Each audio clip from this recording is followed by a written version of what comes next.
Hello my YouTube family, welcome back to my channel Shweta Rajput versatile.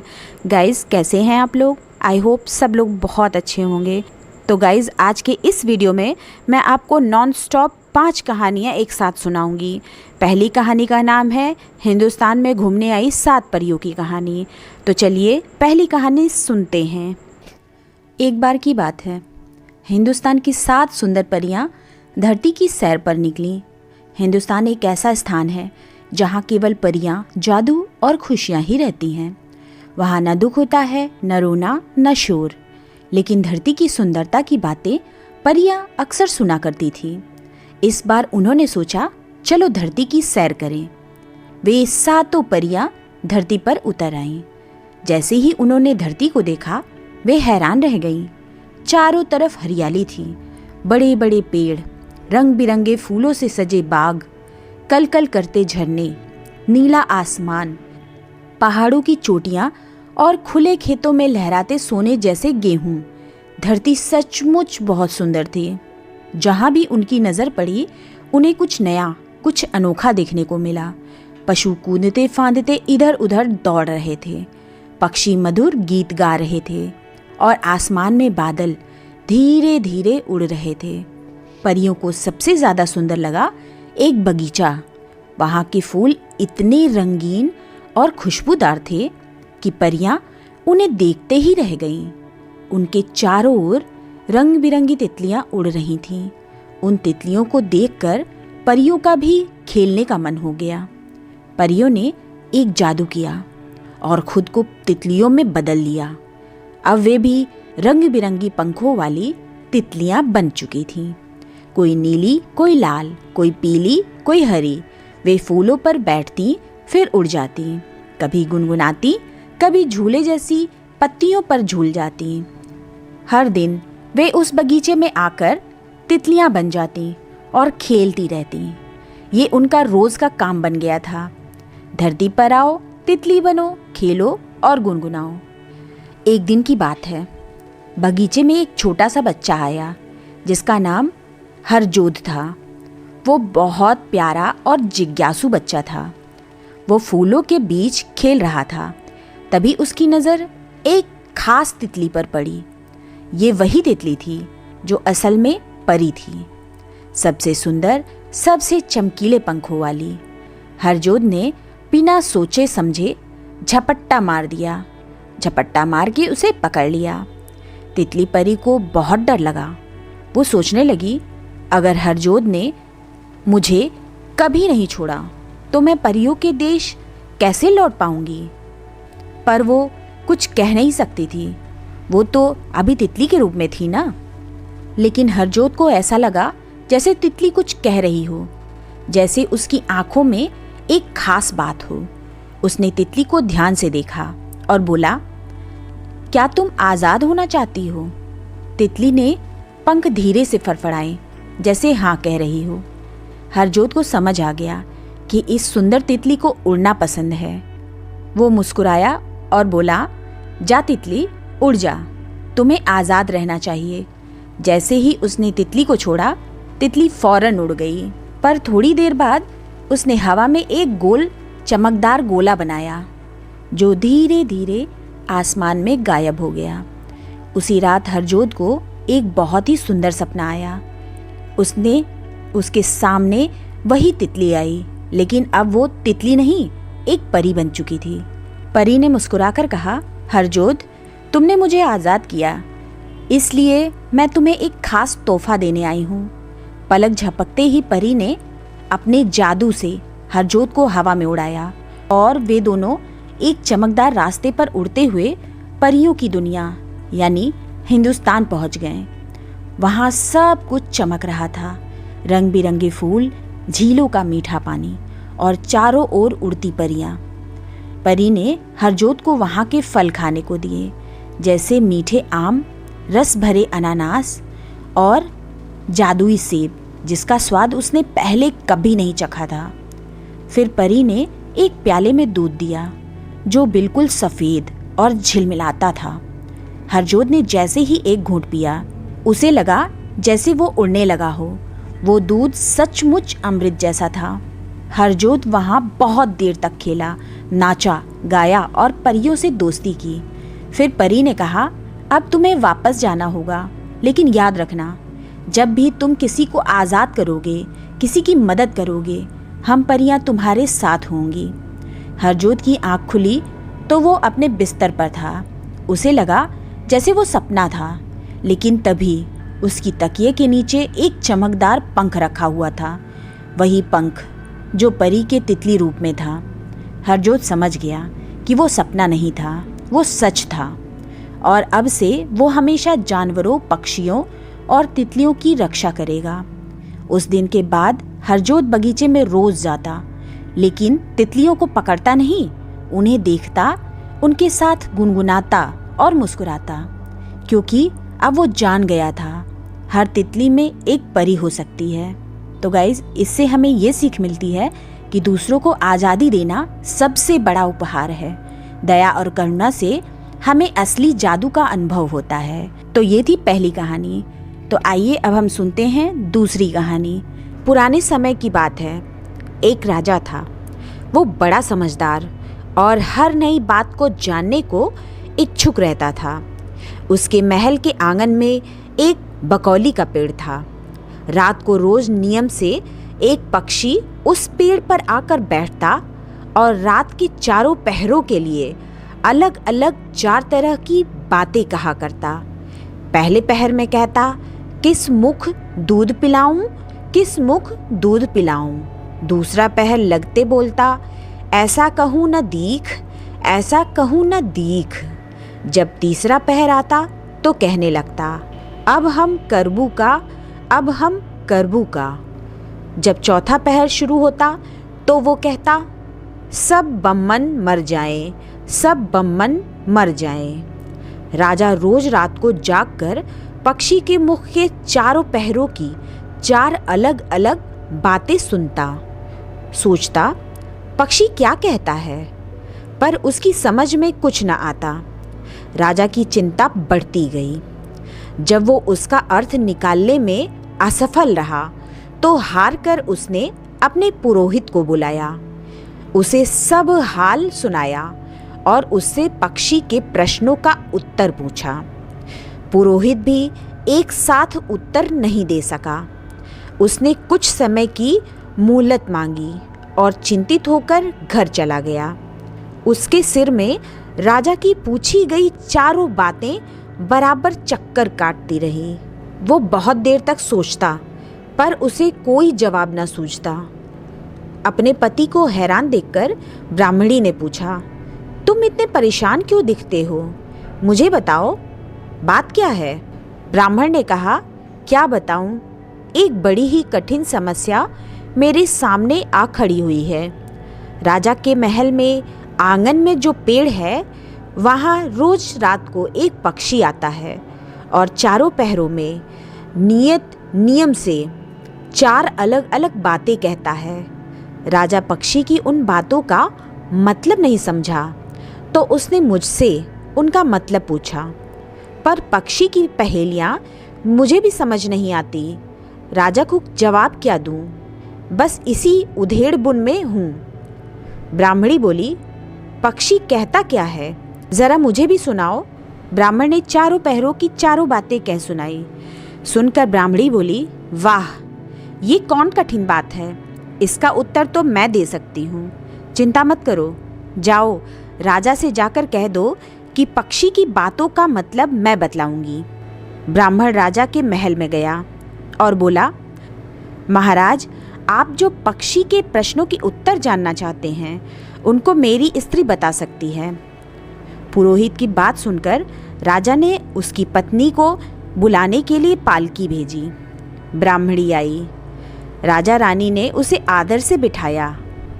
रात हुई तो पहले पहर पक्षी बोला, किस मुख दूध पिलाऊं, किस मुख दूध पिलाऊं। राजा ने कहा, पंडितानी, सुन रही हो पक्षी क्या बोलता है? वो बोली, हाँ महाराज, सुन रही हूँ। वो अधकट बात कहता है। राजा ने पूछा, अधकट बात कैसी? पंडितानी ने उत्तर दिया, राजन सुनो, पूरी बात इस प्रकार है। लंका में रावण भयो 20 भुजा 10 शीश, माता ओ की जा कहे, किस मुख दूध पिलाऊं, किस मुख दूध पिलाऊं। लंका में रावण ने जन्म लिया है, उसकी 20 भुजाएं हैं और 10 शीश हैं। उसकी माता कहती है कि उसे उसके कौन से मुख से दूध पिलाऊं। राजा बोला, बहुत ठीक, बहुत ठीक, तुमने सही अर्थ लगा लिया। दूसरा पहर हुआ तो पक्षी कहने लगा, ऐसो कहूँ न दीख, ऐसो कहूँ न दीख। राजा बोला, पंडितानी इसका क्या अर्थ है। पंडितानी ने समझाया, महाराज सुनो, पक्षी बोलता है, घर जम्ब नवदीप, बिना चिंता को आदमी, ऐसो कहूँ न दीख, ऐसो कहूँ न दीख। चारों दिशा सारी पृथ्वी नवखंड सभी छान डालो, पर बिना चिंता का आदमी नहीं मिलेगा। मनुष्य को कोई ना कोई चिंता हर समय लगी ही रहती है। कहिए महाराज, सच है या नहीं। राजा बोला, तुम ठीक कहती हो। तीसरा पहर लगा तो पंछी ने रोज की तरह अपनी बात को फिर से दोहराया, अब हम करबू का, अब हम करबू का। ब्राह्मणी राजा से बोली, महाराज इसका मर्म भी मैं आपको बतला देती हूँ, सुनिए। 5 वर्ष की कन्या 60 दई ब्याह, बैठी करम विसूरती, अब हम करबू का, अब हम करबू का। 5 वर्ष की कन्या को 60 वर्ष के बूढ़े के गले बांध दो तो बेचारी अपना करम पीट कर यही कहेगी, अब हम करबू का, अब हम करबू का। सही है ना महाराज। राजा बोला, पंडितानी तुम्हारी बात ये भी सही लगी। चौथा पहर हुआ तो पंछी ने चोंच खोली, सब बम्मन मर जाएं, सब बम्मन मर जाएं। तभी राजा ने ब्राह्मणी से कहा, सुनो पंडितानी, पंछी जो कुछ भी कह रहा है क्या वो उचित है। ब्रह्माणी मुस्कुराई और कहने लगी, महाराज मैंने पहले ही कहा है कि पंछी अधकट बात कहता है, वो तो ऐसे सब ब्राह्मणों के मरने की बात कहता है। विश्वासंगत जो करे, सुरा मांस जो खाए, बिना सपरे भोजन करे, वह सब बम्मन मर जाए, वह सब बम्मन मर जाए। जो ब्राह्मण वैश्या की संगति करते हैं, सुरा और मांस का सेवन करते हैं और बिना स्नान किए भोजन करते हैं, ऐसे सब ब्राह्मणों का मर जाना ही उचित है। अब बोलिए, पंछी का कहना ठीक है या नहीं। राजा ने कहा, तुम्हारी चारों बातें 52 तोला पावरत्ती ठीक लगी, तुम्हारी बुद्धि धन्य है। राजा रानी ने उसको बढ़िया कपड़े और गहने देकर मान सम्मान से विदा किया। अब पुरोहित का आदर भी राजदरबार में पहले से अधिक बढ़ गया। तो गाइस चलिए अब हम तीसरी कहानी सुनते हैं, जिसका नाम है कोटू का दाना। कई बार तूफान के बाद कोटू के खेत ऐसे काले दिखाई देते हैं जैसे जल गए हों। किसान से पूछो तो वो कहता है कि कोटू बिजली से जल गया है, पर वो सही बात नहीं जानता। मैं बताती हूँ, क्योंकि मैंने एक गौरैया से सुना था। उसने कोटू के खेत के बिल्कुल पास खड़े बेंत के पेड़ से सुना था। अगर तुम देखना चाहो तो वो आज भी वहाँ है। बेंत का ये पेड़ बहुत पुराना और बहुत बड़ा है। उसका तना गठीला पर बीच में से फटा हुआ है। उस दरार में घास और काले बेरी के फल लगे हैं। तना एक तरफ को झुका है और उसकी शाखाएं लंबे लंबे बालों की तरह ज़मीन की तरफ झुकी हुई हैं। उसके चारों तरफ जौ, राई तथा जई के खेत हैं। जई बहुत सुंदर लगती है। उसके पके हुए दाने डाल पर बैठी पीली चिड़िया जैसे लगती है। जई का दाना कटने से पहले भारी हो जाता है। उसे देखकर लगता है कि ज़मीन की तरफ अपना सिर झुकाए खड़ा है। बेंत के पेड़ के सबसे पास कोट का खेत है। कोट अपना सिर नीचा न करके ऊंचा रखता है। लगता है कि गर्व की वजह से हमेशा अकड़ कर सीधा खड़ा रहता है। वो कहता है, हम भी दूसरों की तरह फल देते हैं और उनसे ज़्यादा सुंदर हैं। हमारे फूल सेब के पेड़ जैसे सुंदर हैं। हमें देखकर लोगों को खुशी होती है। ओ बूढ़े बेंत के पेड़, क्या तुम किसी ऐसे को जानते हो जो हमसे ज़्यादा सुंदर है? बेंत के पेड़ ने तेजी से ऐसे सिर हिलाया जैसे ये कहना चाहता हो कि हाँ, जानता हूँ। कोटू इतना नाराज़ हुआ कि और सीधा तन गया और बोला, बेवकूफ़ पेड़, तुम तो इतने बूढ़े हो कि तुम्हारे पेट में घास उगाई है। इतनी सी देर में मौसम बिगड़ गया। तूफान आने के आसार दिखने लगे। जब हवा तेज़ी से चलने लगी तो खेतों के फूलों ने अपने पत्ते मोड़ लिए और अपने सिर नरमाई से झुका लिए, पर कोटू गर्व से सीधा खड़ा रहा। फूलों ने आवाज़ लगाई, हमारी तरह सिर झुका लो। कोटू ने जवाब दिया, मुझे ज़रूरत नहीं है। दूसरे अनाज के पौधे चिल्लाएं, झुको झुको। 1 मिनट में तूफान का देवता अपने पंख बादलों से ज़मीन तक फैला लेगा। वो यहाँ आता ही होगा। अगर तुम उससे दया की भीख नहीं मांगोगे तो वो तुम्हें चीर कर 2 हिस्सों में कर देगा। मैं नहीं झुकूंगा, कोटू चिल्लाया। बूढ़े बेंत ने चेतावनी दी, अपने फूलों को बंद करके पत्तों को मोड़ लो। जब बादलों के बीच में बिजली कौंधे तो उसकी तरफ मत देखना। इंसान भी उसे देखने की हिम्मत नहीं करते, क्योंकि बिजली के बीच में से सीधा स्वर्ग दिखता है और वो दृश्य आदमी को अंधा कर देता है। ज़रा सोचो, हम आदमी से कहीं कम सिर्फ मामूली पेड़ पौधे हैं। अगर हम देखने की हिम्मत करेंगे तो हमारा क्या होगा? कोटू ने भौहें टेढ़ी करके कहा, क्या होगा? मैं सीधा स्वर्ग देखूंगा। और उसने वही किया। जब सारा आकाश बिजली की चमक से जल रहा था, तब उसने बड़े गर्व और विश्वास के साथ उधर देखा। फिर वो खराब मौसम ख़त्म हो गया। सारे अनाज के खेत और उनके फूल बारिश से नहाकर ताजे हो गए। साफ और रुकी हुई हवा में उन्होंने अपने सिर ऊंचे कर लिए, पर कोटू जलकर काला हो गया था। वो मर चुका था। वो बेकार हो गया था, काटने के लायक भी नहीं रहा था। अब वो सिर्फ बोने के काम में आ सकता था। बूढ़े बेंत के पेड़ ने हवा में अपनी शाखाएं धीरे धीरे हिलाई। उसके पत्तों से पानी की बूंदें गिर रही थीं। छोटी गौरैया ने पूछा, तुम क्यों रो रहे हो? देखो, मौसम कितना अच्छा हो गया है। सूरज चमक रहा है, बादल हमारे ऊपर से तैरते हुए जा रहे हैं। क्या तुम्हें झाड़ियों और फूलों की मीठी खुशबू नहीं आ रही? बूढ़े बेंत के पेड़, क्या तुम सचमुच रो रहे हो?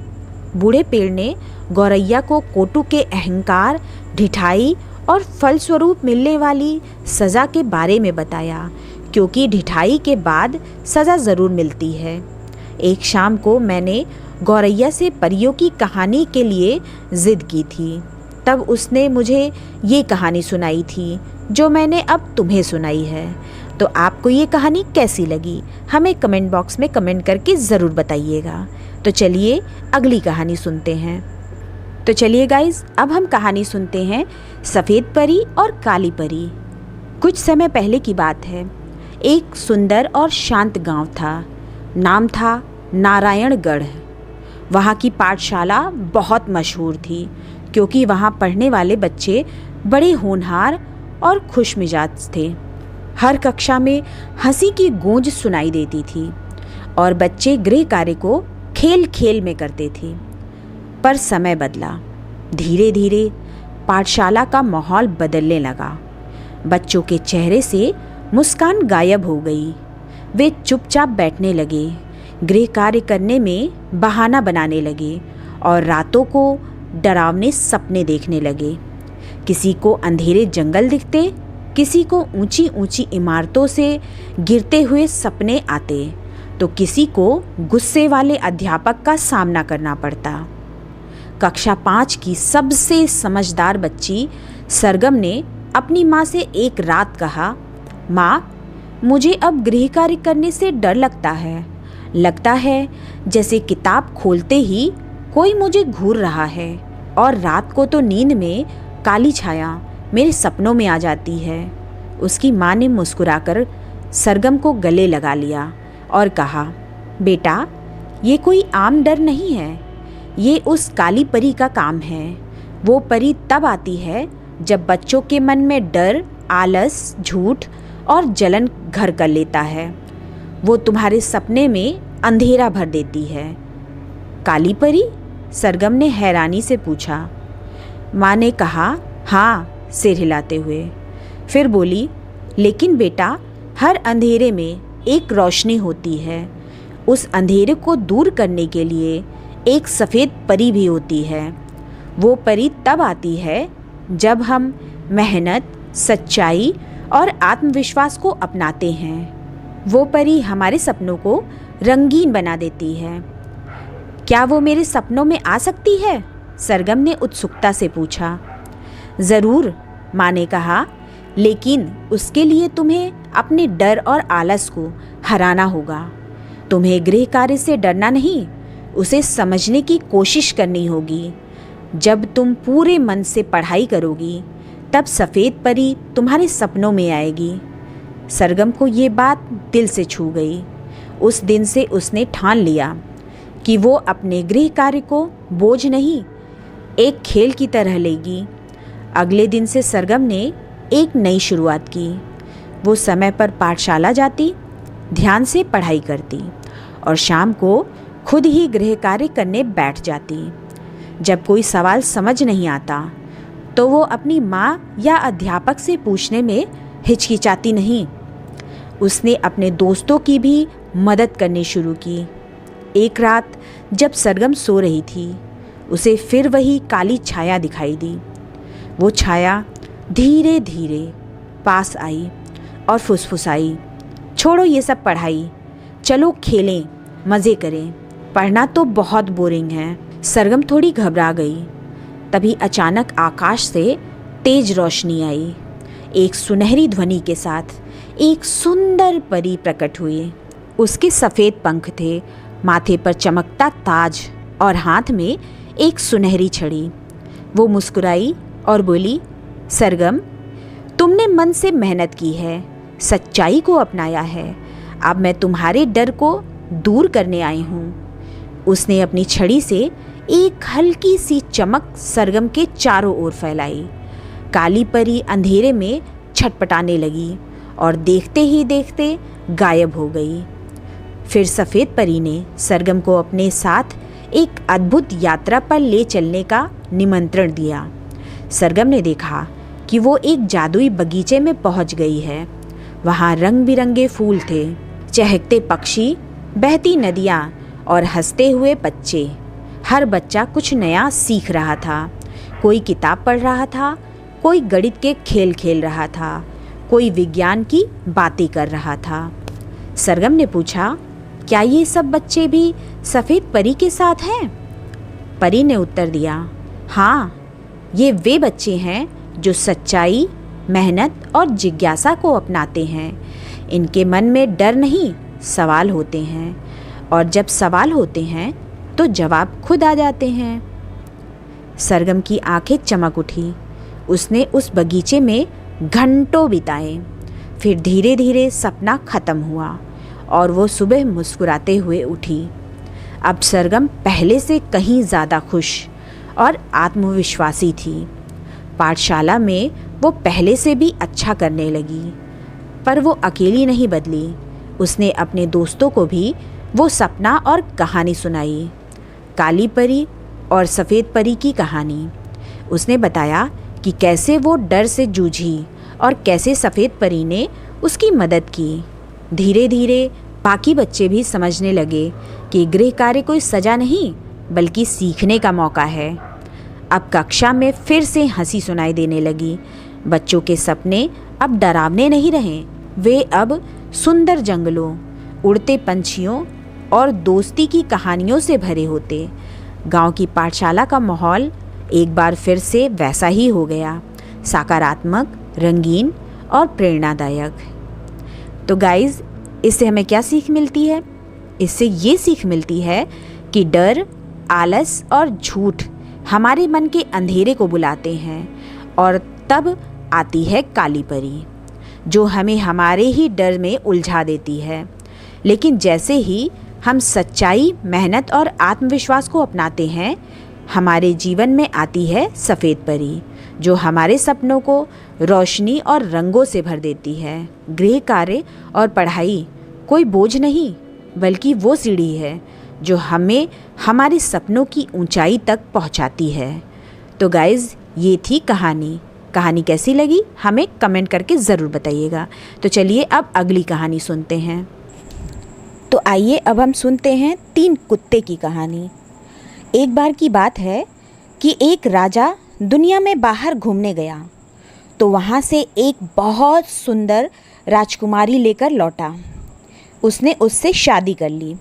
शादी के कुछ समय बाद ही भगवान ने उनको एक प्यारी सी बच्ची दी। राजकुमारी के जन्म की सारे शहर में ही नहीं, बल्कि सारे देश में बहुत खुशियाँ मनाई गई, क्योंकि राजा की जनता राजा का सब तरह से अच्छा ही चाहती थी, क्योंकि वो खुद बहुत अच्छा था। वो सब पर दया करता था और सबसे न्यायपूर्ण व्यवहार करता था। जब बच्ची अपने पालने में ही थी कि एक अजीब सी दिखाई देने वाली स्त्री उसके कमरे में घुसी। उसके बारे में किसी को कुछ नहीं पता था कि वो है कौन और कहाँ से आई है। उस बुढ़िया ने उस बच्ची के ऊपर एक कविता पढ़ी और कहा कि उसको खुले आसमान में नहीं जाना चाहिए जब तक कि वो पूरे 15 साल की ना हो जाए। अगर वो गई तो एक पहाड़ी ट्रॉल उसको पकड़ कर ले जाएगा। एक ट्रॉल, इसका मतलब है नॉर्स पौराणिक कथाओं और स्कैंडिनेवियाई लोक कथाओं में ट्रोल एक अलौकिक प्राणी है। मूल रूप से ट्रोल नॉर्स पौराणिक कथाओं में एक नकारात्मक प्राणी रहा होगा। ट्रोल कहे जाने वाले प्राणी अलग अलग चट्टानों, पहाड़ों या गुफाओं में रहते हैं। छोटे परिवारों में एक साथ रहते हैं और शायद ही कभी मनुष्यों के लिए मददगार होते हैं। तो चलिए आगे बढ़ते हैं। राजा ने जब ये सुना तो ये बात उसके दिल में बैठ गई। उसने तुरंत ही अपनी बेटी के चारों तरफ पहरेदार लगा दिए, ताकि वे सब इस बात का पूरा ध्यान रख सकें कि वो 15 साल की होने तक खुले आसमान के नीचे ना जाए। कुछ समय बीतने के बाद राजा और रानी के एक और बेटी हुई। सारे राज्य में फिर से ढेर सारी खुशियाँ मनाई गई, पर वो अक्लमंद बुढ़िया एक बार फिर से वहाँ प्रकट हुई और राजा को सावधान किया कि इस बच्ची को भी वो खुले आसमान के नीचे ना ले जाए जब तक कि वो पूरे 15 साल की ना हो जाए। कुछ समय बाद भगवान ने उनको एक तीसरी बेटी दी। इस बार भी वो बुढ़िया वहाँ आई और इसके लिए भी वही कहा जो उसने उसकी पहली दोनों बेटियों के लिए कहा था। इस बार ये सुनकर राजा को बहुत दुख हुआ, क्योंकि वो अपने बच्चों को दुनिया की किसी भी चीज़ से बहुत ज़्यादा प्यार करता था। इसलिए उसका ये सख्त हुक्म था कि उसकी बच्चियों को महल की छत के नीचे ही रखा जाए और कोई उसके हुक्म को टाल नहीं सकता था। समय बीतता गया और राजा की बेटियां बड़ी होती गईं। बड़ी होकर सब बहुत सुंदर हो गईं। अब एक ऐसा समय आया जब राज्य में लड़ाई छिड़ गई और राजा को उनको छोड़कर लड़ाई पर जाना पड़ा।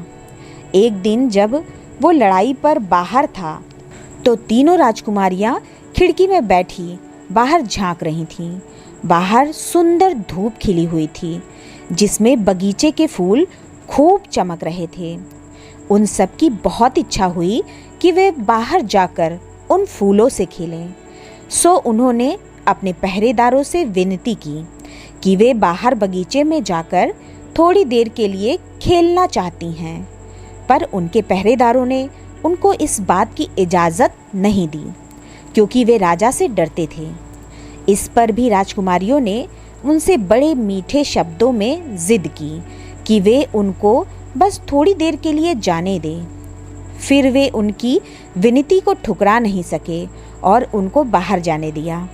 राजकुमारियां अभी बहुत दूर नहीं गई थीं और जैसे ही वे खुले आसमान के नीचे आईं कि अचानक एक बादल नीचे आया और उनको वहाँ से उठा ले गया।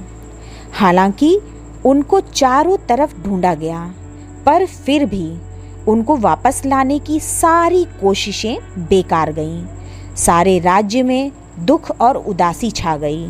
जब राजा घर आया तो ये सब सुनकर बहुत दुखी हो गया।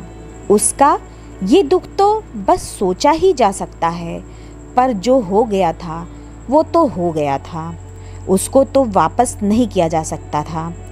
आखिर में उन्होंने उसको पाने की अपनी आशा छोड़ दी। राजा को पता ही नहीं था कि वो अपने आप को तसल्ली देने के लिए क्या करें। सो उसने राज्य भर में ये मुनादी पिटवा दी कि जो कोई भी उनकी तीनों बेटियों को पहाड़ के ट्रॉल से छुड़ा कर ले आएगा तो उन तीनों में से एक की शादी उससे कर दी जाएगी, साथ में उसको आधा राज्य भी दे दिया जाएगा। ये खबर विदेशों में भी पहुंची। बहुत सारे नौजवान अपने अपने घोड़ों पर सवार होकर राजकुमारियों की खोज में निकले। राजा के अपने दरबार में भी 2 राजकुमार थे जो ये देखने के लिए राजकुमारियों को खोजने के लिए निकले कि उनकी किस्मत इस मामले में काम करती है या नहीं। उन्होंने अपने आप को सबसे अच्छे तरीके से तैयार किया, सब तरह से कीमती सबसे अच्छे हथियार लिए और शान बघारते हुए वहाँ से चले कि वे बिना राजकुमारियों को लिए हुए वापस नहीं लौटेंगे। अब हम राजा के राजकुमारियों को ढूंढते हुए यहाँ छोड़ते हैं और दूसरे लोगों की तरफ चलते हैं। बहुत दूर एक जंगल में एक गरीब विधवा रहती थी जिसके एक बेटा था। वो रोज़ अपनी माँ के सूअर चराने ले जाया करता था। जब वो मैदानों से होकर गुजरता था तो उसके पास एक बांसुरी थी जिसको वो अक्सर बजाता था। वो बांसुरी इतनी अच्छी बजाता था कि जो कोई उसको सुनता था वो उसी को अच्छी लगती थी। वो उसको सुनकर मग्न हो जाता था। एक बार ऐसा हुआ कि वो नौजवान चरवाहा जंगल में बैठा अपनी बांसुरी बजा रहा था और उसके 3 सूअर एक पाइन के पेड़ की जड़ें खोद रहे थे कि उसको एक बहुत ही बूढ़ा आता दिखाई दिया। उसकी दाढ़ी बहुत ही घनी थी और लंबे तो इतनी थी कि वो उसकी कमर से भी नीचे लटक रही थी।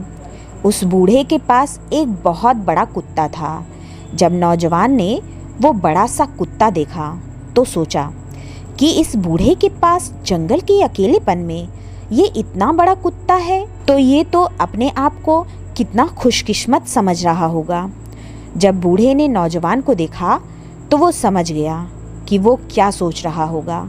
उसने उससे कहा, मैं यहाँ इसीलिए तो आया हूँ, मैं अपना कुत्ता तुम्हारे एक सूअर से बदलना चाहता हूँ। वो नौजवान तो तैयार था ही। उसकी ये बात सुनकर बहुत खुश हुआ। उसने तुरंत ही अपना एक सूअर उसको दे दिया और उसका कुत्ता खुद ले लिया।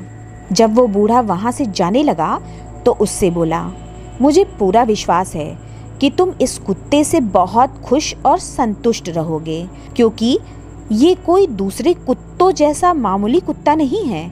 इसका नाम है पकड़ लो, और जिस चीज़ को भी तुम इससे पकड़ लेने के लिए कहोगे ये उसी को पकड़ कर रखेगा, चाहे वो कोई कितना भी भयंकर ट्रोल ही क्यों ना हो। ये कहकर बूढ़ा चला गया। नौजवान ने सोचा कि उसकी खुशकिस्मती थी कि उसको ऐसा अच्छा कुत्ता मिला। शाम को उसने अपने कुत्ते को बुलाया और अपने सूअर लेकर घर चला गया। जब उसकी बूढ़ी माँ ने सुना कि वो एक सूअर देकर एक कुत्ता ले आया है, वो तो गुस्से से पागल सी हो गई और उसने अपने बेटे को बहुत डांटा। बेटे ने उससे बहुत कहा कि वो शांत हो जाए, पर उसके कहने का कोई असर ही नहीं हो रहा था। जितनी देर होती जा रही थी उसका गुस्सा उतना ही ज़्यादा बढ़ता जा रहा था। बेटे की समझ में नहीं आ रहा था कि वो क्या करे। सो उसने अपने कुत्ते को पुकारा और कहा, इसे पकड़ लो। कुत्ता तुरंत ही उसकी माँ की तरफ दौड़ पड़ा और जाकर उसे पकड़ लिया। उसको उसने इतनी ज़ोर से पकड़ा कि वो तो हिल भी नहीं सकी, पर उसने उसको कोई नुकसान नहीं पहुंचाया। उसने उनके पास जो कुछ था उसका ठीक इस्तेमाल करने का वादा किया और फिर उन दोनों में सुलह हो गई।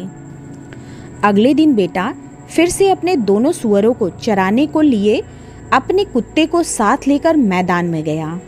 कुछ देर बाद वो बैठ गया और अपनी बांसुरी बजाने लगा। कुछ देर बाद ही उसका कुत्ता उसकी बांसुरी की धुन पर इतने अच्छी तरीके से नाचने लगा कि ये उसको एक जादू जैसा लगा। और जब वो अपनी बांसुरी बजा रहा था तो पहले दिन वाला सफ़ेद दाढ़ी वाला बूढ़ा वहाँ फिर से आ पहुँचा। अब की बार उसके पास एक और कुत्ता था। ये कुत्ता उस कुत्ते से भी बड़ा था जो उसने उससे पहले दिन लिया था। जब उसने उसके इस कुत्ते को देखा तो उसने अपने मन में सोचा, अगर ऐसे अकेलेपन में किसी के पास ऐसा कुत्ता हो तो उसको तो डरने की कोई ज़रूरत ही नहीं है। जब बूढ़े ने ये देखा कि वो लड़का क्या सोच रहा था तो वह उससे बोला, इसीलिए तो मैं यहाँ आया हूँ। मैं चाहता हूँ कि मैं अपने इस कुत्ते को तुम्हें देकर तुम्हारा एक सूअर ले लूँ। नौजवान ने बिल्कुल भी वक्त नहीं गवाया और तुरंत ही उसको अपना एक सूअर देकर उससे उसका वो शानदार कुत्ता ले लिया। कुत्ता देकर जब वो जाने लगा तो वो उससे बोला, मुझे पूरा विश्वास है कि तुम इस कुत्ते से बहुत खुश और संतुष्ट रहोगे, क्योंकि ये कोई दूसरे कुत्तों जैसा मामूली कुत्ता नहीं है। इसका नाम है फाड़ दो। तुम इसे कोई भी चीज़ देकर अगर इससे कहोगे फाड़ दो तो तुरंत ही ये उसके टुकड़े टुकड़े कर देगा। ये कहकर उसने उससे सूअर लिया और अपने रास्ते चला गया। पर वो लड़का बहुत खुश था, क्योंकि वो समझ रहा था कि उसने एक बहुत ही अच्छा सौदा लिया है। हालांकि उसको ये भी पता था कि उसकी बूढ़ी माँ इस सौदे से बिल्कुल भी खुश नहीं होगी, संतुष्ट भी नहीं होगी। जब शाम हुई तो उसने बचे हुए सूअर को बुलाया, दोनों कुत्ते साथ लिए और घर चला गया। माँ तो उस कुत्ते को देखकर बहुत ही गुस्सा हो गई, पर इस बार वो अपने बेटे को मारने की हिम्मत नहीं कर सकी, क्योंकि वो बड़े बड़े कुत्तों से बहुत डरती थी। पर फिर भी जैसा कि होता है, काफ़ी डांटने के बाद लोग अपने आप ही चुप हो जाते हैं। ऐसा ही उसके साथ भी हुआ। उसको काफ़ी डांटने के बाद वो अपने आप ही चुप हो गई और फिर दोनों में सुलह हो गई, क्योंकि माँ को भी लगा कि जो नुकसान उसके बेटे ने कर दिया है उसको वापस तो नहीं लाया जा सकता। अगले दिन बेटा फिर से अपने 2 कुत्तों और एक सूअर को अपने साथ लेकर मैदान में गया। वो बहुत खुश था। कुछ देर बाद वो फिर बैठ गया और अपनी बांसुरी बजाने लगा। इस बार उसके दोनों कुत्ते उसकी बांसुरी की धुन पर इतने अच्छे से नाचने लगे कि लड़के को उनका नाच देखने में बहुत अच्छा लगने लगा। जब ये लड़का शांति से बैठा हुआ था तो पहले 2 दिनों वाला सफ़ेद दाढ़ी वाला बूढ़ा वहाँ फिर आ पहुँचा। इस बार भी उसके साथ के लिए उसके पास एक शानदार कुत्ता था, जिसको देखकर वो लड़का ये सोचे बिना ना रह सका कि अगर किसी के पास जंगल के इस अकेलेपन में ऐसा कुत्ता हो तो उसके पास तो शिकायत करने के लिए कुछ है ही नहीं। बूढ़े ने जब ये देखा तो वो उस लड़के से बोला, इसीलिए तो मैं यहाँ आया हूँ। मैं अपना ये कुत्ता तुम्हें देकर तुम्हारे आखिरी सूअर से बदलने आया हूँ। लड़का भी तुरंत ही अपने सूअर के बदले में उसका कुत्ता लेने के लिए तैयार हो गया। बूढ़े ने वो कुत्ता उसको दिया और बोला, तुमको इस सौदे से कोई शिकायत नहीं होगी, क्योंकि ये कुत्ता दूसरे मामूली कुत्तों जैसा नहीं है। इसका नाम है ध्यान से सुनो। इसकी सुनने की ताकत इतनी ज़्यादा है कि ये कई मील दूर तक की आवाज़ भी आसानी से सुन सकता है और घास और पेड़ों को बढ़ते हुए भी सुन सकता है। इसके बाद वे दोनों एक दोस्त की तरह से अलग हो गए। पर ये कुत्ते पाकर वो लड़का बहुत खुश था कि अब उसे दुनिया में किसी चीज़ से डरने की ज़रूरत नहीं है। जब शाम हुई तो उसने अपने 3 कुत्ते लिए और घर की तरफ चल पड़ा। उसकी माँ ये देखकर बहुत दुखी थी कि उसने उनके घर की सारी चीज़ें बेच दी थीं। बेटे ने उनको बहुत समझाया कि वो हिम्मत रखे, वो इस बात को ठीक से देखेगा कि उन लोगों को किसी बात की कोई कमी न रहे। जब वो खुशी खुशी ये सब अपनी माँ से कह रहा था तो उसको थोड़ी सी तसल्ली मिली। उसको लगा कि उसका बेटा अब बड़े आदमियों की तरह से अक्लमंदी और जिम्मेदारी से बात कर रहा है। अगली सुबह लड़का शिकार करने के लिए जंगल गया तो वो अपने तीनों कुत्तों को अपने साथ ले गया और शाम को जब वो घर वापस लौटा तो उसके पास इतना शिकार था जितना वो ला सकता था। इस तरह से वो रोज़ शिकार करके घर लाना शुरू कर दिया जब तक कि उसकी माँ का भंडार घर खाने और दूसरी चीज़ों से अच्छी तरह भर नहीं गया। तब उसने अपने तीनों कुत्तों को बुलाया, माँ को विदा किया और उससे कहा कि वो अब बाहर जाकर अपनी किस्मत आजमाना चाहता है। माँ ने उसे इजाज़त दे दी। वो टेढ़े मेढ़े रास्तों से होकर पहाड़ के ऊपर की तरफ जाने लगा। धीरे धीरे वो एक जंगल के बीच में आ गया। वहाँ उसे फिर वही सफ़ेद दाढ़ी वाला बूढ़ा मिल गया जिससे उसने अपने ये तीनों कुत्ते खरीदे थे। उससे मिलकर नौजवान बहुत खुश हुआ। वो बोला, गुड डे बाबा, पिछली बार के लिए बहुत बहुत धन्यवाद। बूढ़ा बोला, तुमको भी गुड डे, किधर जाते हो? नौजवान बोला, मैं दुनिया में ये देखने के लिए बाहर निकला हूँ कि चलूँ देखूँ मेरी किस्मत में क्या लिखा है। बूढ़ा बोला, तुम यहाँ से सीधे चले जाओ जब तक कि एक शाही महल ना आ जाए। वहाँ जाकर तुम्हारी किस्मत पलटा खा जाएगी। ये कहकर बूढ़ा चला गया। बूढ़े को धन्यवाद देकर और उसकी सलाह मानकर वो भी सीधे शाही महल की तरफ चल दिया। धीरे धीरे वो एक सराय तक आ पहुँचा। वहाँ आकर उसने अपनी बांसुरी निकाल ली और उसे बजाने लगा। उसके कुत्ते उसकी बांसुरी की धुन पर नाचने लगे। ये देखकर सराय वाले ने खुश होकर उसे खाना और रहने की जगह दे दी और भी बहुत कुछ दे दिया जो उसको चाहिए था। अगले दिन वो फिर चल दिया। जब वो बहुत दूर तक चल दिया तब वो एक बड़े शहर में आ पहुंचा जहाँ की सड़कें लोगों से भरी हुई थीं। ये देखकर नौजवान को बड़ा आश्चर्य हुआ कि ये सब क्या था। चलते चलते वो एक ऐसी जगह पर पहुंचा जहाँ राजा के हुक्म की एक मुनादी पिट रही थी कि जो कोई भी राजा की 3 बेटियों को पहाड़ वाले ताकतवर ट्रोल से छुड़ाकर लाएगा उसके साथ एक राजकुमारी की शादी होगी और आधा राज्य दिया जाएगा। ये सुनकर उसकी समझ में आ गया कि उस बूढ़े ने उससे ऐसा क्यों कहा था, क्यों उसने उसे यहाँ भेजा था। उसने अपने कुत्ते बुलाए और राजा के किले की तरफ चल पड़ा। पर जिस दिन से वहाँ से राजकुमारियाँ गायब हुई थीं, सारा राजभवन दुख के समुद्र में डूबा पड़ा था और राजा और रानी का तो रोते रोते बुरा हाल था। वो लड़का महल के चौकीदार के पास गया और उससे इजाज़त मांगी कि क्या वो राजा के सामने अपनी बांसुरी बजा सकता है और उन्हें अपने कुत्तों को दिखा सकता है। दरबारी लोग तो इस बात के लिए राजी थे क्योंकि वे सोच रहे थे कि वो शायद राजा को कुछ खुश कर सके। सो उसको अंदर जाने की इजाज़त मिल गई और उसको अंदर बुला लिया गया। जब राजा ने उसको बांसुरी बजाते सुना और उसके कुत्तों का सुंदर नाच देखा तो उसका दिल खुश हो गया। किसी ने उसको पिछले 7 सालों में जब से उनकी बेटियां गायब हुई थीं, इतना खुश कभी नहीं देखा था। जब कुत्तों का नाच खत्म हो गया तो राजा ने उससे पूछा कि उसको राजा को खुश करने के लिए क्या इनाम चाहिए। नौजवान बोला, आदरणीय राजा, मैं आपके पास कोई सोना या कपड़ा मांगने नहीं आया। मैं आपसे केवल इस बात की इजाज़त मांगने आया हूँ कि आप मुझे अपनी बेटियों को पहाड़ के ट्रोल से छुड़ा लाने की इजाज़त दें। जब राजा ने ये सुना तो राजा और उदास हो गया। राजा बोला, तुम मेरी बेटियों को उस ट्रोल से छुड़ाकर लाने की तो सोचना भी मत। ये कोई बच्चों का खेल नहीं है। तुमसे अच्छे अच्छे लोग अब तक कोशिशें कर चुके हैं पर अब तक सबकी कोशिशें बेकार गई हैं। पर अगर तुम मेरी एक भी बेटी को वहाँ से छुड़ा कर ला सके तो मैं अपने वायदे से नहीं मुकरूंगा।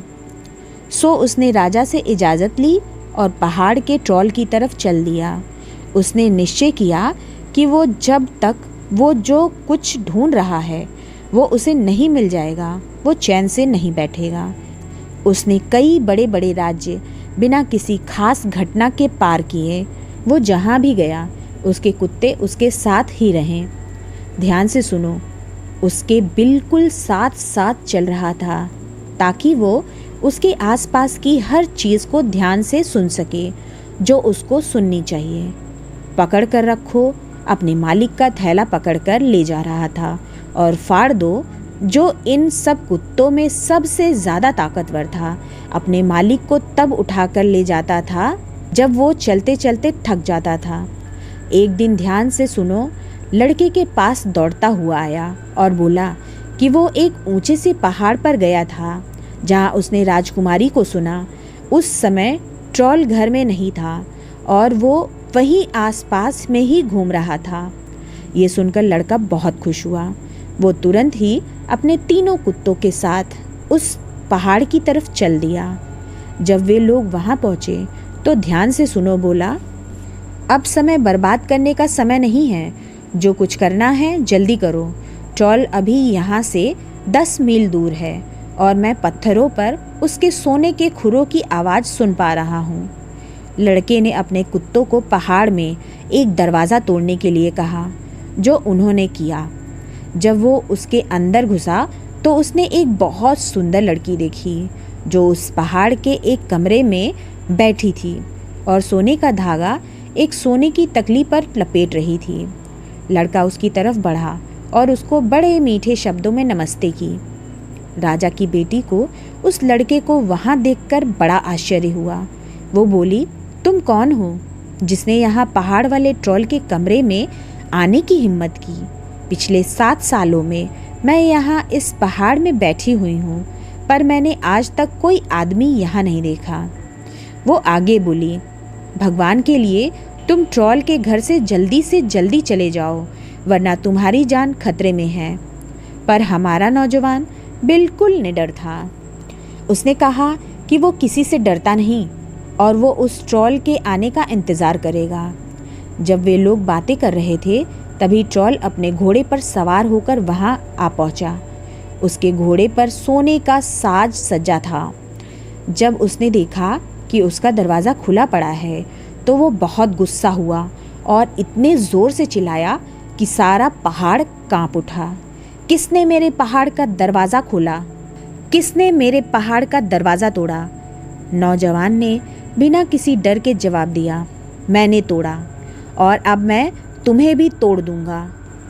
ओ पकड़ने वाले, पकड़ ले इसको। फाड़ने वाले और ध्यान से सुनने वाले, इसके हज़ारों टुकड़े कर दो।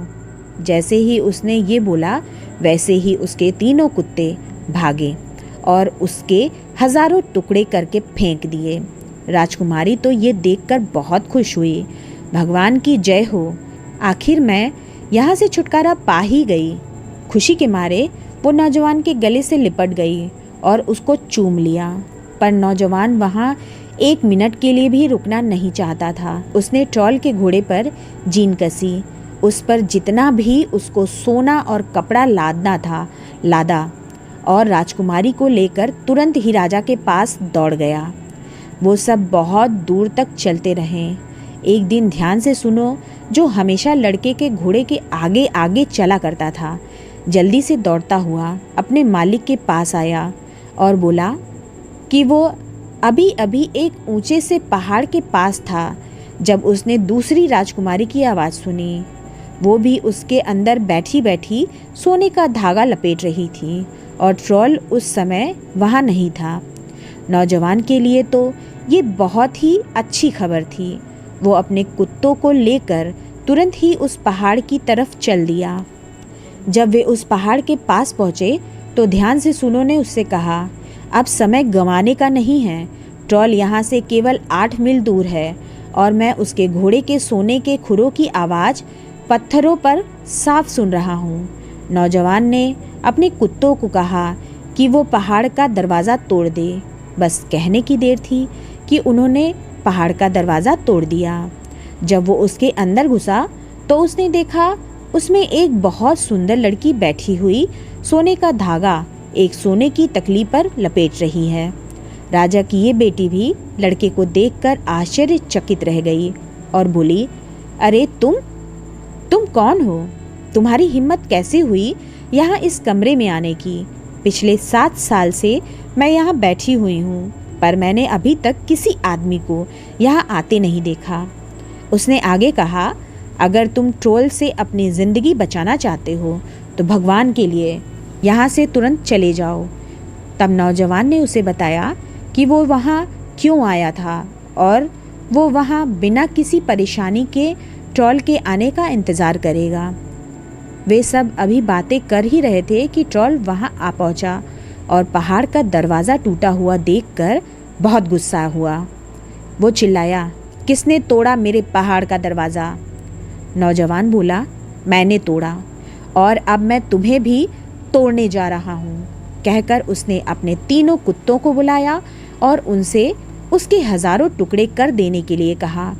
बस उसके कहने की देर थी कि तीनों कुत्तों ने मिलकर उसके हज़ारों टुकड़े कर दिए और उन्हें ऐसे बिखेर दिया जैसे पतझड़ में पत्तियाँ बिखर जाती हैं। राजा की ये बेटी भी ट्रोल को इस तरह मरा देखकर बहुत खुश हुई। वो भी लड़के के गले लगते हुए और उसे चूमते हुए बोली, ओह, अब मैं आज़ाद हो गई। लड़का उसको उसकी बहन के पास ले गया। कोई बस सोच ही सकता था कि वे दोनों बहनें आपस में एक दूसरे को देखकर कितनी खुश हुई होंगी। लड़के ने जितना भी खजाना उस पहाड़ में पाया सब बटोरा, उसे ट्रोल के घोड़े पर लादा और राजा की 2 बेटियों के साथ राजा के घर की तरफ चल पड़ा। वे लोग फिर बहुत दूर तक चलते रहे कि एक दिन ध्यान से सुनो फिर से दौड़ता हुआ उसके पास आया और बोला कि वो अभी अभी एक ऊंचे से पहाड़ के पास था जब उसने तीसरी राजकुमारी की आवाज़ सुनी। वो भी उसके अंदर बैठी बैठी सोने के धागे से जाल बुन रही थी और ट्रोल उस समय वहाँ नहीं था। नौजवान के लिए ये तो बहुत ही सुनहरा मौका था।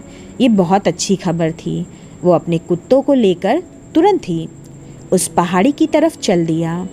जब वे उस पहाड़ी के पास पहुँचे तो ध्यान से सुनो ने उससे कहा, अब समय गंवाने का नहीं है। ट्रोल यहाँ से केवल 5 मील दूर है और मैं उसके घोड़े के सोने के खुरों की आवाज़ पत्थरों पर साफ सुन रहा हूँ। नौजवान ने अपने कुत्तों को कहा कि वो पहाड़ का दरवाज़ा तोड़ दे। बस कहने की देर थी कि उन्होंने पहाड़ का दरवाज़ा तोड़ दिया। जब वो उसके अंदर घुसा तो उसने देखा उसमें एक बहुत सुंदर लड़की बैठी हुई सोने के धागे से एक जाल सा बुन रही थी। राजा की ये बेटी उसकी तीनों बेटियों में सबसे सुंदर थी। राजा की ये बेटी भी लड़के को देखकर आश्चर्यचकित रह गई और बोली, अरे तुम कौन हो? तुम्हारी हिम्मत कैसे हुई यहाँ इस कमरे में आने की? पिछले 7 साल से मैं यहाँ बैठी हुई हूँ, पर मैंने अभी तक किसी आदमी को यहाँ आते नहीं देखा। उसने आगे कहा, अगर तुम ट्रोल से अपनी ज़िंदगी बचाना चाहते हो तो भगवान के लिए यहाँ से तुरंत चले जाओ। तब नौजवान ने उसे बताया कि वो वहाँ क्यों आया था और वो वहाँ बिना किसी परेशानी के ट्रोल के आने का इंतज़ार करेगा। वे लोग अभी बातें कर ही रहे थे कि ट्रोल अपने सोने के खुर वाले घोड़े पर सवार वहाँ आ पहुँचा। जब उसने पहाड़ का दरवाज़ा टूटा हुआ देखा और बिन बुलाए मेहमान देखे तो वो बहुत डर गया।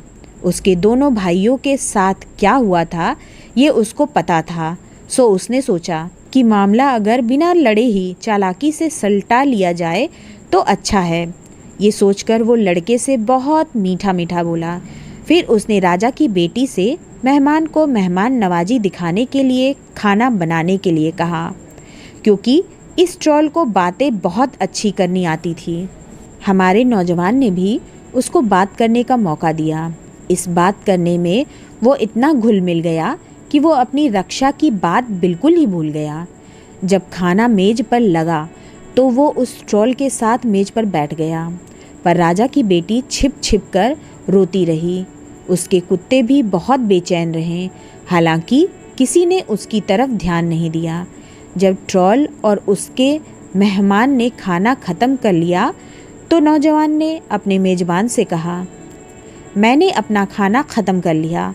अब मुझे अपनी प्यास बुझाने के लिए कुछ पीने के लिए चाहिए। ट्रोल बोला, पहाड़ की चोटी पर एक स्रोत है जिसमें से बहुत साफ शराब निकलती है, पर मेरे पास वहाँ से उसे लाने के लिए कोई नहीं है। नौजवान बोला, अगर यही बात है तो मेरे कुत्तों में से एक कुत्ता वहाँ जाकर उसे ला सकता है। ट्रोल तो ये सुनकर बहुत खुश हो गया, क्योंकि वो तो दिल ही दिल में ये सोचता था कि उसके कुत्ते वहाँ से चले जाएं। नौजवान ने अपने पकड़ कर रखों से पहाड़ की चोटी पर जाने और वहाँ से शराब लाने के लिए कहा। ट्रोल ने उसको शराब भरने के लिए एक बहुत बड़ा डिब्बा दे दिया और कुत्ता उसको लेकर चला गया, पर कोई भी देख सकता था कि वो वहाँ से खुशी खुशी नहीं गया। समय गुजरता गया, पर कुत्ता लौट कर नहीं आया। कुछ देर बाद ट्रोल बोला, क्या हुआ? तुम्हारे कुत्ते को वो अभी तक लौट कर क्यों नहीं आया? शायद तुम अगर अपने दूसरे कुत्ते को उसके पीछे भेजो तो वो उसको वहाँ से ले आए, क्योंकि एक तो बर्तन भारी है, दूसरे रास्ता लंबा है। नौजवान को इसमें कोई चाल नज़र नहीं आई, तो उसने अपने दूसरे कुत्ते फाड़दो से कहा कि वो जाए और देखे कि पकड़ कर रखो अभी तक क्यों नहीं आया। कुत्ते ने अपनी पूंछ हिलाकर वहाँ से जाने की अपनी अनिच्छा प्रकट की कि वो अपने मालिक को छोड़कर वहाँ से जाना नहीं चाहता था, पर नौजवान ने उसको अपने हाथ से उसे बाहर की तरफ ढकेल दिया, सो उसे जाना ही पड़ा। अब की बार ट्रोल को बहुत ज़ोर की हंसी आ गई और राजा की बेटी और ज़ोर से रो पड़ी, पर नौजवान ने उनके हंसने और रोने पर कोई ध्यान नहीं दिया, बल्कि वो बहुत खुश था और बहुत आराम से बैठा था। वो अपनी तलवार से खेल रहा था और उसे आने वाले खतरे का कोई अंदाज़ा भी नहीं था। फिर काफ़ी समय बीत गया, पर ना तो कुत्ते ही आए और ना शराब ही आई। तब ट्रोल बोला, मैं देख रहा हूँ कि तुम्हारे कुत्ते तुम्हारा कहना नहीं मानते, वरना तुम यहाँ प्यासे नहीं बैठे रहते। मुझे लगता है कि अब तुमको अपने तीसरे कुत्ते को उनके पीछे ये देखने के लिए भेजना पड़ेगा कि वे वापस क्यों नहीं आ रहे हैं, कहाँ रह गए वे। नौजवान राजी हो गया। उसने अपने तीसरे कुत्ते ध्यान से सुनो को जाने के लिए कहा, पर ध्यान से सुनो भी वहाँ से बिल्कुल भी नहीं जाना चाहता था। वो आवाज़ करता हुआ अपने मालिक के पैरों के पास खिसक गया। इस पर नौजवान गुस्सा हो गया और उसको धक्का देकर बाहर निकाल दिया। जब वो पहाड़ी की चोटी पर पहुंचा तो उसके साथ भी वैसा ही हुआ जो उसके दूसरे दोनों साथियों के साथ हुआ था, यानी उसके ऊपर पहुंचते ही ट्रोल के जादू से उसके चारों तरफ ऊंची ऊंची दीवार खड़ी हो गई और वो उसमें कैद हो गया। अब नौजवान के तीनों कुत्ते वहाँ से जा चुके थे और उसके तीनों कुत्ते कैद हो चुके थे। सो ट्रोल उठा। अचानक ही उसकी शक्ल बिल्कुल ही बदल गई। उसने दीवार पर टंगी हुई अपनी एक लंबी तलवार उठाई और बोला, अब मैं वो करूँगा जो मेरे भाई नहीं कर पाए। तुमको बस अब तुरंत ही मरना है, क्योंकि तुम अब मेरे काबू में हो। ये देखकर नौजवान तो डर गया।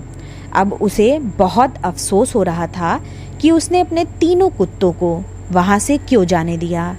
फिर भी वो बोला, मैं तुमसे अपनी जान की भीख नहीं मांगता, क्योंकि कभी तो समय आएगा जब मुझे मरना पड़ेगा। पर मैं तुमसे मरने से पहले मैं भगवान की प्रार्थना करने की और अपनी बांसुरी पर एक शाम बजाने की इजाज़त ज़रूर चाहूँगा। ये हमारे देश का नियम है। ट्रोल ने उसकी प्रार्थना स्वीकार तो कर ली, पर उसने कहा कि वो ये सब जल्दी से कर ले। वो बहुत देर तक उसका इंतज़ार नहीं करेगा। सो नौजवान घुटनों के बल बैठ गया और उसने अपनी बांसुरी बजानी शुरू की। धीरे धीरे उसकी आवाज़ इतनी तेज हो गई कि वो सारे पहाड़ पर और घाटियों में गूंजने लगी। बस उसी समय ट्रोल की बनाई हुई जादू की दीवार टूट गई। उसके कुत्ते जो उसमें बंद थे आज़ाद हो गए। वे तुरंत ही वहाँ से तूफान की तरह से भागे भागे चले आए और आते ही ट्रॉल पर कूद पड़े। नौजवान भी उठ खड़ा हुआ और अपने एक कुत्ते से बोला, पकड़ कर रखो, इस ट्रॉल को पकड़ लो, फाड़ डालो और ध्यान से सुनो, तुम लोग उसके हजारों टुकड़े कर दो। बस उसके कहने की देर थी कि उसके तीनों कुत्ते ट्रॉल पर कूद पड़े और उन तीनों ने मिलकर उसके हजारों टुकड़े कर दिए। तब नौजवान ने उसके किले का सारा खजाना उठाया, ट्रॉल के घोड़े को एक गाड़ी में जोता और तीनों राजकुमारियों को लेकर राजा के किले की तरफ चल दिया।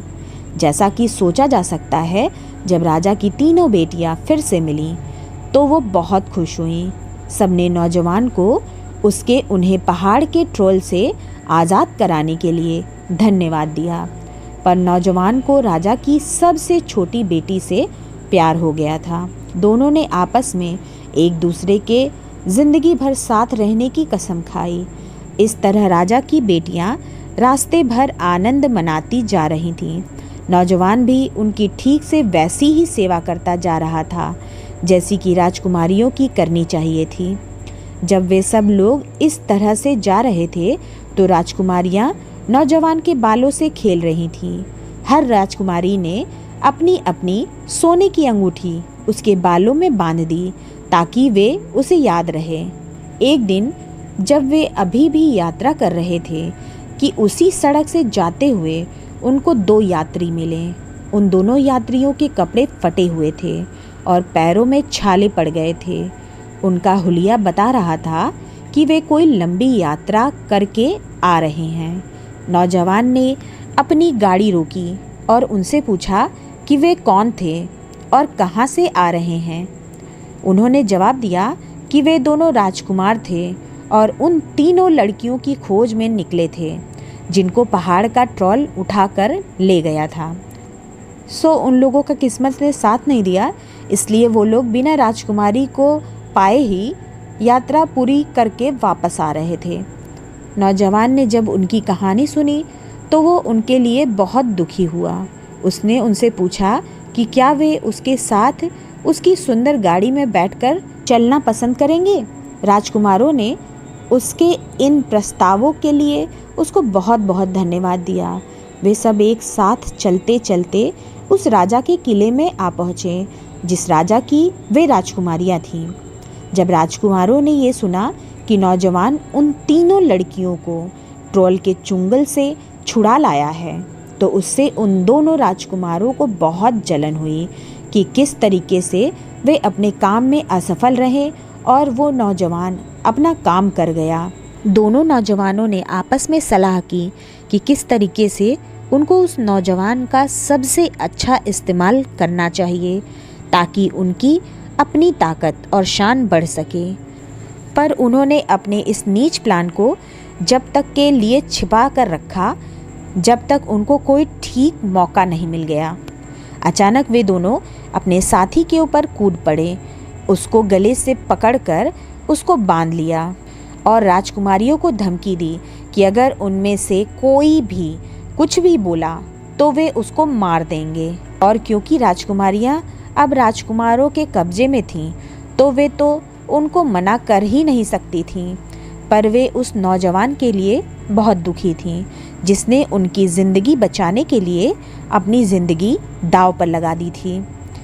उनमें से सबसे छोटी राजकुमारी तो दिल ही दिल में बहुत ज़ोर से रो रही थी क्योंकि ऐसा लग रहा था जैसे अब उसकी हर खुशी ख़त्म होने जा रही हो। इतनी बड़ी गलती करने के बाद राजकुमार शाही किले के अंदर घुसे। अब ये तो केवल सोचा ही जा सकता है कि राजा अपनी तीनों बेटियों को देखकर कितना खुश हुआ होगा। इस बीच नौजवान अधमरा सा जंगल में पड़ा रहा, पर वो अभी पूरा नहीं मरा था। उसके वफादार कुत्ते उसको गर्म रखने के लिए उसके पास ही लेटे हुए और उसके घावों को चाट रहे थे। ऐसा वे तब तक कर रहे थे जब तक उनका मालिक ढंग से होश में नहीं आ गया। जब वो बिल्कुल ठीक हो गया तो वो अपने कुत्तों को साथ लेकर राजा के किले की तरफ चला। काफ़ी तकलीफ़ें उठाने के बाद वो शाही किले में आया जहाँ राजकुमारियाँ रहती थीं। जब वो दरबार में घुसा तो उसने देखा कि लोग तो बहुत खुश थे और राजा के कमरे में से तो गाने और नाचने की आवाज़ें आ रही थीं। उसको ये देखकर बड़ा आश्चर्य हुआ। उसने पूछा कि इस सब का क्या मतलब था।